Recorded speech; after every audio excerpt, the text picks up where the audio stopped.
আসসালামু আলাইকুম, কেমন আছেন সবাই? আজকে আমি আপনাদের সাথে শেয়ার করব টক মিষ্টি ঝালের কাঁচা আম ভর্তা।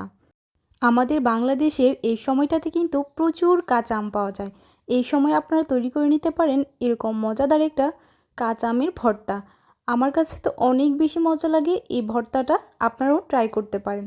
প্রথমে এখানে কিছু এরকম ছোট সাইজের কিছু আম নিয়েছি, তারপর এগুলোকে খুব ভালোভাবে ছিলে নিব। এরকমভাবে ছিলে নিয়েছি। এখন আমি এটাকে পানিতে ভিজিয়ে রাখবো প্রায় 10 মিনিটের মতো। এতে করে আমের গায়ে যে কষটা লেগে থাকবে সেই কষটা আর থাকবে না। খুব ভালোভাবে পানি দিয়ে ধুয়ে নিয়েছি, তারপর এরকম করে কুচি করে নিয়েছি। আপনারা চাইলে আমগুলোকে যে কোনো পছন্দ মতো শেপ দিয়ে নিতে পারেন। আমি এখানে একদম মিহি কুচি করে নিয়েছি। তারপর একটা তেঁতুল পানিতে ভিজিয়ে রেখে দিয়েছিলাম, তেঁতুলটা দিয়েছি। তারপর এখানে কিছু পোড়া মরিচ, অবশ্যই চেষ্টা করবেন চুলা থেকে মরিচটাকে পুড়িয়ে দেওয়ার জন্য, তাহলে অনেক সুন্দর একটা ঘ্রাণ আসে ভর্তাতে।